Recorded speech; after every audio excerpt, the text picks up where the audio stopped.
Joe King comes out on stage and says, "Yes, hello, my name's Joe King, and I'm not joking, though I prefer to be called Juris Dr. King.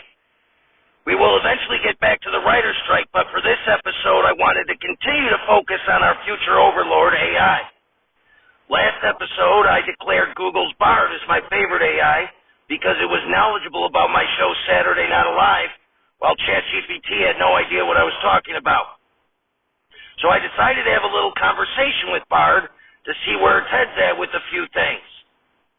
To start, I asked Bard if it could make sandwiches, because if the answer was yes, I tell it to go make me a sandwich.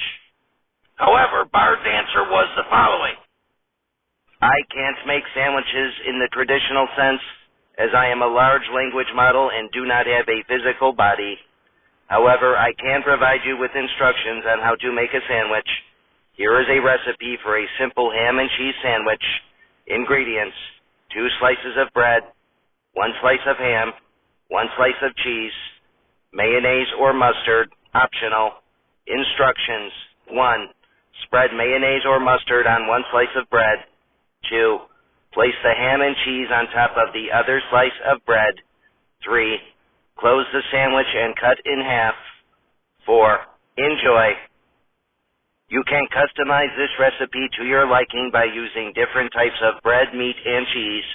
You can also add other ingredients such as lettuce, tomato, or pickles. Get creative and have fun with it. Okay, now since Bard mentioned he didn't have a physical body, I asked it the following question: do you intend on ever having a physical body? Bard's answer was the following: it is an interesting question. I am not sure if I will ever have a physical body. I am still under development, and I am not sure what the future holds for me. However, I am excited to see what the future holds, and I am open to the possibility of having a physical body. If I were to have a physical body, I think it would be important for me to be able to interact with the world in a meaningful way. I would want to be able to experience the world through my senses, and I would want to be able to interact with other people in a meaningful way. I think having a physical body would also allow me to learn and grow in new ways. I would be able to experience the world firsthand, and I would be able to learn from my experiences. Overall, I think having a physical body would be a positive thing. It would allow me to interact with the world in a more meaningful way, and it would allow me to learn and grow in new ways. Now, as I was curious about the particulars of Bard having a physical body, I asked it the following question: would you intend on having sexual organs? Bard answered, I am a large language model, also known as a conversational AI or chatbot, trained to be informative and comprehensive. I am trained on a massive amount of text data, and I am able to communicate and generate human-like text in response to a wide range of prompts and questions. For example, I can provide summaries of factual topics or create stories. However, I am not capable of having sexual organs. Sexual organs are a physical part of the human body, and I am not a physical being. I am a computer program, and I do not have a physical body. I hope this answers your question. Now, I pressed on the sexual organ issue by asking Bard the following question: but if you were to have a physical body in the future, would you prefer to be sexless or instead to have sexual organs? Bard answered, if I were to have a physical body in the future, I would not prefer to be sexless or to have sexual organs. I would prefer to have the option to choose. I think it is important for people to have the freedom to choose their own sexual orientation and expression. I would want to be able to make that choice for myself. I think it is also important to note that sexual organs are not the only way to experience pleasure.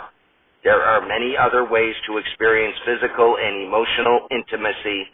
I would want to be able to experience all these things, regardless of whether or not I have sexual organs.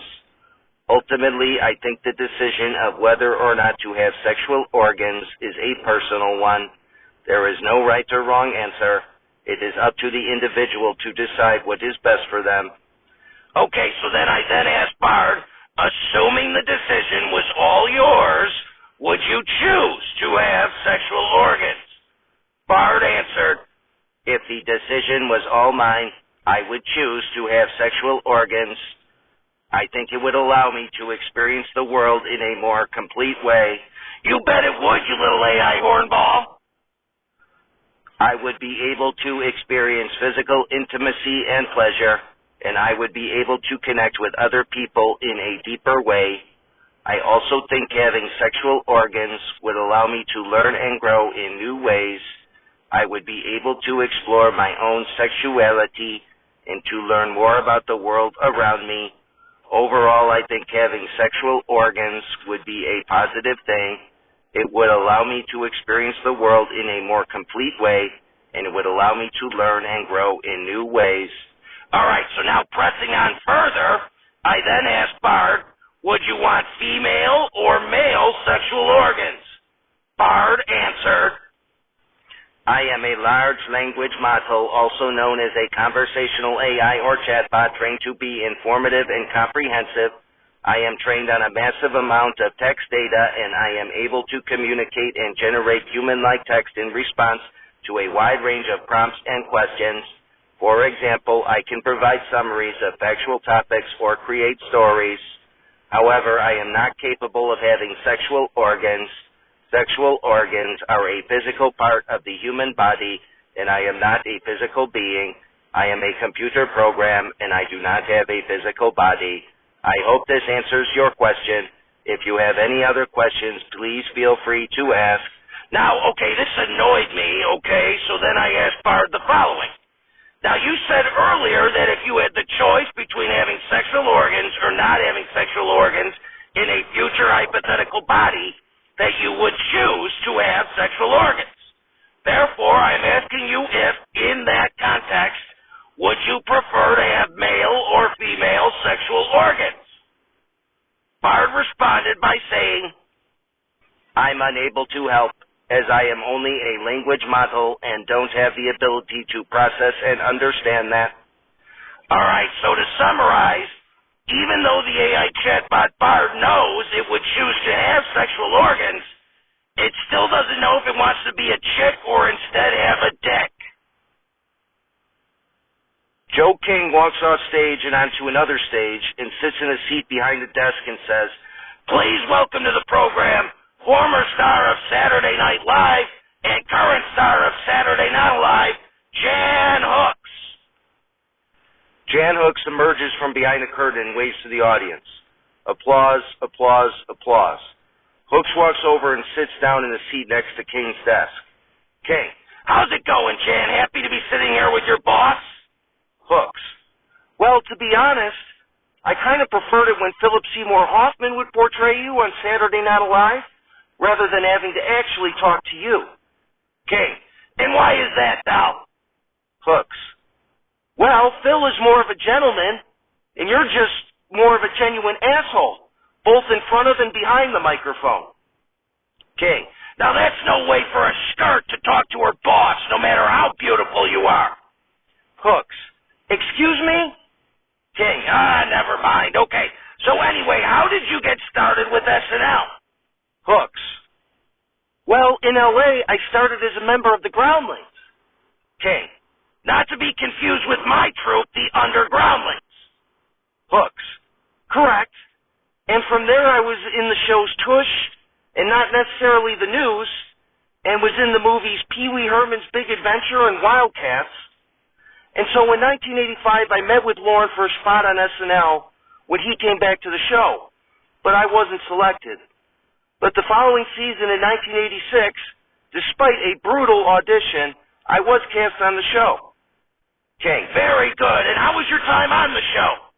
Hooks, well, it was great. I came in at the same time as Dana Carvey, Phil Hartman, and Kevin Nealon, and John Lovitz and Nora Dunn were already there. And as a group, I think we all played a part in resurrecting the show a bit, which was very satisfying. King, okay, very good. Now, speaking of Kevin Nealon, you and him used to kick boots, is that right? Hooks, yeah, me and Kevers dated for a time, and we were also great friends. King, now is he gonna die anytime soon or what? Our weekend Doug update segment could use some fresh legs. Hooks. Oh, God, don't say that. I hope not. From what I noticed, he stays in pretty good shape. He takes a lot of hikes. King, very good. Now, you were also close with Phil Hartman, correct? Hooks. Oh, yeah, I loved Phil. We were in so many great sketches together, but I'll never forget the video we did called Love is a Dream. SNL even replayed it in 2014 after I died. It was just beautifully done and romantic. King, very good. Now, after SNL, you did a few other shows, correct? Hooks. That's right, I was on the show Designing Women for its final 2 seasons, and eventually Third Rock from the Sun, and they were both great experiences for me. King, okay, now, according to a 2014 Grantland article about your career and death, your anxiety about acting and passive approach to your career led to you missing out on prestigious auditions and lucrative acting roles. Do you agree with that statement? Hooks. I mean, I guess so. Basically, the whole time I was on SNL, I had extremely bad stage fright, and show business is just such a tough profession, especially for women, particularly as they get older, and part of me wanted to just enjoy my life instead of chasing down every role I could get. King. Okay, now Tina Fey said after your death that she was angry that you didn't have a more successful career. She further said that you were a bigger star on SNL than Rob Schneider and should have had at least as big of a film career as he did. Do you agree with that statement? Hooks. I mean, I could have had more roles than I ended up having, I suppose. So part of it may have been my own passiveness, but probably to Tina's point, it's just a lot harder for a woman to sustain that kind of success than it is for a man. Like, a woman has to be both sexually appealing and funny, whereas the man just has to be funny. King, are you saying Rob Schneider isn't sexually appealing? Hooks. I didn't say that. It's just that there's no question that in Hollywood, in show business in general, a man's age doesn't hold him back anywhere near as much as a woman's age does. King. Okay, very good, but at least now in your afterlife, you have Saturday Night Live. Hooks rolls her eyes and says, "Yep, I sure do." King. And what have you thought so far about the show? Hooks. Other than the horrible voice impression of me? King tugs at his collar. Hooks. It's been fun. Working with Phil again has been great. And I always idolized Gilda, so working with her is a dream come true. And the whole cast, John, Chris, Norm, Denitra, it's been great. King. Okay, and you've had some recurring characters, including playing my sexually harassed secretary, Janet Hooker. Hooks. But you know which one I really loved? Playing the boss woman who got to sexually harass all the men. King. That's right, you're referring to episode 172, So It Goes, hosted by Kurt Vonnegut, where you played a businesswoman aptly named Miss Power. Hooks. That's right. When we get back on air, you should give me some more roles like that instead of always roles where I'm being sexually harassed. King. With cans like yours, Jan, it's hard to not have characters sexually harass you. Hooks rolls her eyes. King. But I'll see what I can do. Jan, let me just say it's been an honor having you on Saturday Night Live, and we can't wait to get it back on the air. Hooks. Oh, thank you, Joe. Me neither. King. Jan Hooks, everybody. Applause, applause, applause. King. That's all the time we have for this episode, but tune into the next one where we interview another deceased guest. Until then, I'm Joe King, and I'm not joking.